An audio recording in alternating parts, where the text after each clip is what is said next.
The I gentlewoman, respect the chair's authority, but the chair... Mr. Holman! You work for Excuse me. I'm a taxpayer. I'm a taxpayer. You work for me. Mr. Holman, is there anything you'd like to respond to what you've heard today?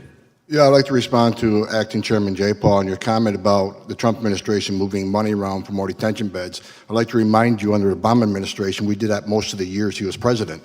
We moved money around DHS. It's called reprogramming. We did that under the Obama administration. I don't remember any hearings on that. And also, I'd like to remind you that under the Obama administration, I mean, you're quick to point out that the cages were built under Obama administration. I was there. Family detention, we had 100 family beds under Obama administration. We built 3,000 more. So when there was a surge in FY14 and FY15 on the border, Congress was quick to give all the money we needed to build detention facilities, get transportation contracts. We reprogrammed money out of the majority of the years she was president. That was fine. Under Obama administration, FY12, we removed 409,000 people, half of what was removed last year. There was no hearings on that. So this is about transparency. Let's be factual about it. The time of the gentleman has expired. Since you did address some comments at me, I'll just say that I didn't like it under the Obama administration either. In fact, well, be honest with the American people. You can't point out faults in the Trump administration when it happened under the Obama administration. That's dishonesty. It's pathetic and it's sad. Mr. Holman, I control the time, and I am the chairwoman of the committee. Thank you for respecting that. I didn't like it under the Obama administration, and I'll remind you, Mr. Holman, that you also testified before Congress in support of the Obama's Priorities Enforcement Program before the Senate Judiciary Committee on May 19th, 2016, which had a very different approach. Well, can I respond to that? Can I respond to that? No. Of course not. And Mr. Holman, I want to give you some time, but I do want to ask one quick question, and I want to make one quick statement.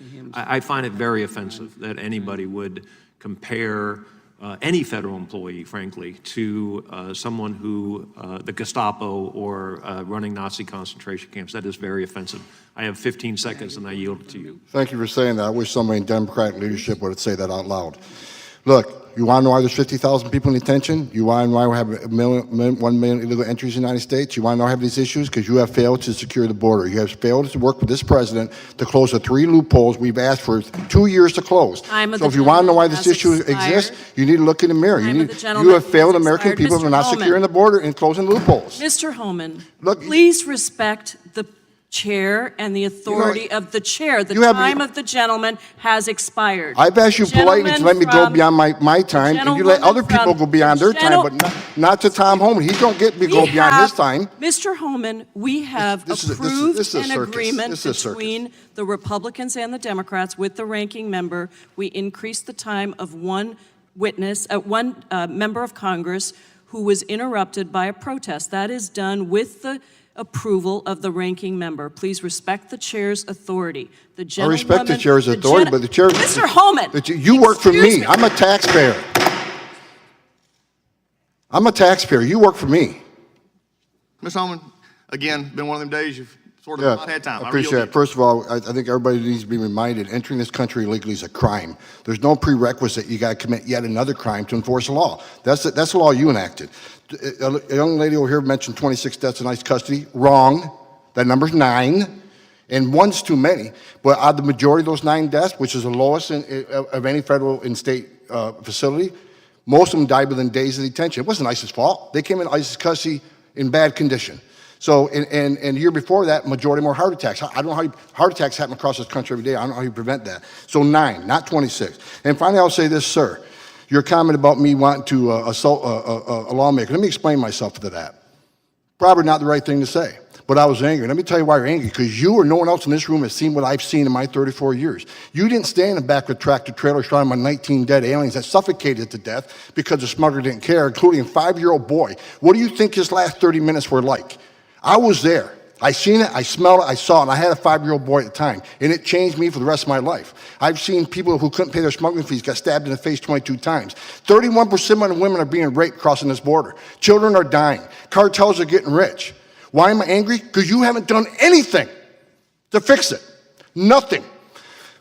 We've been up here for 2 years trying to close the 3 loopholes that Collins said needs to be closed. And you haven't taken one action. But if there's a policy or initiative that's going to cause an illegal alien to be arrested or be detained or be removed, we're going to have a hearing within days. within days. But I'm still waiting on a hearing on sanctuary cities because these people's lives have been changed forever. Where's the hearing on sanctuary cities? Where's the hearings? Where's the hearing on the asylum abuse? Where's the hearing on the TV PRA so we treat children from Central America better? That's why I'm angry, sir. I know you're not paying attention, but that's why I'm angry, because you have not seen what I've seen, and it affected me in my life. I spent my career trying to save lives. And when I see what's going on the southern border right now, and you're ignoring it for political reasons, why not have a hearing on that? Why not fix the problem and close the loopholes? Why not? There's no downside on securing our border. There's no downside on illegal immigration being decreased. There's no downside on less drugs come to this country. Opioids, I see opioids kill every man, woman, child 3 times. There's no downside in taking money out of cartels' hands. None. I yield back. Mr. Jordan. Mr. Holman, the actions you took when you were director of ICE were entirely consistent with the law of the land, weren't they? Yes, when someone's prosecuted for a crime, the child can't go to jail with the parent. Yep. That happens to American families every day. Yeah, and if we, as you said, I think earlier, if we don't like the law, last time I checked, it's the folks sitting up here got to change it. Yeah. And you've offered, I think, no more than 4 times 3 changes to the law that would help the situation. Is that right? Yes, sir. Maybe make it a 5th time. Can you say it a 5th time for this group? Just, because, again, we're the ones that have to change the law. So give us that recommendation a 5th time, the 3 things that we got to do. If we would close the loopholes in the TVPRA, where children in Central America are treated the same as children in Mexico, if we would change the Florida settlement agreement so we can actually detain families in family setting long enough to see a judge and plead their case, if we can change the rules of asylum so it makes more sense so 90% of the people don't pass the first interview and a lot fewer pass in front of a judge, those 3 things would make a big difference on the border and decrease the illegal entry. Because those 3 things go to the heart of the matter. They go to the incentive. Is that right? They go to incentive along with the other things, such as talking about abolishing ICE, having no detention, free education, Yeah. free medical care, citizenship for those who are here illegally. When you keep offering incentives for people to come, sanctuary cities, come to this country, you'll be protected from ICE. As long as you keep having this language, kind of more people statements, who are those kind of- vulnerable people are going to keep trying to come. Those kind of statements made by Democrats in the United States Congress or in positions of influence in this country, they have an impact, don't they?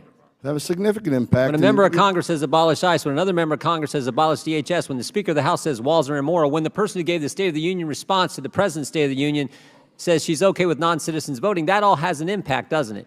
Just like the laws that you're sworn to uphold and impact and do when you're the director of ICE. It has a significant impact, and if this would have been fixed years ago, we probably wouldn't have seen zero tolerance. We wouldn't see the conditions on the border But today. because the laws haven't been changed, because of the statements that have been made, there was a crisis. There is a crisis on the border. And that just didn't happen yesterday. Right? You think about this. There was a crisis. The administration asks for help.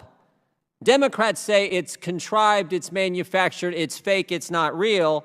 Then when the real crisis gets actually worse, the Democrats blame the administration for the very crisis they helped create by the things they said and the fact it won't change the law. But somehow it's your problem. Somehow it's the president's problem. And we have Ms. Costello, who went down there, her team went down there and looked this all over as the inspector general, said there's some concerns that she has, and the cause of the concerns they're trying to ascertain. Now, she also said agents are doing, I think your statement was, agents are doing their level best. Is that right, Ms. Costello? That's the experience of our inspectors. So the visits. inspector general goes down there with your team, and you conclude the agents, the people that Mr. Holman used to represent, are doing their darn best they can do, but they're overwhelmed. And then you also said in your statement, in your answers a few minutes ago, you're trying to ascertain the cause. Well, that's pretty simple to figure out the cause. It's the numbers. In October, 60,000 apprehensions and inadmissibles on the border, October of last year. You know what it was in May of this year? 144,000. We know the cause. They're all coming. And they're coming because things the other side's saying, and the fact we won't change 3 fundamental things in the law. And it also might help, Mr. Holman, it also might help, because these are apprehensions, these people presenting themselves at ports of entry. It also might help if we build a border security wall, right? Instead of having the Speaker of the House say they're immoral, even though there's one in her state, it might actually help if we built the border security wall that the American people voted this president in office to do, Might actually help if we did that. Would you agree, Mr. Holman? Absolutely. Every place they built a border barrier, every single place they built a border barrier, illegal immigration decreased. Yeah, it would help with some of the tragic things that we have heard about, tragic situations that we've heard about the last couple of days, this entire week in this committee, that no one wants to see happen. The young mother who lost her daughter, it's tragic. No one wants those, but if we did the things you're talking about, we could help avoid some of those kind of incidents from happening in the future. Is that right, Mr. Holman? Yeah, if I can respond And to you're that. you're the guy who has lived it, breathed it, felt it, managed it. You know more than, you have more expertise in this area than anyone in this room. Is that right? I believe so, but I know so. let me respond to the one child that died. It's tragic.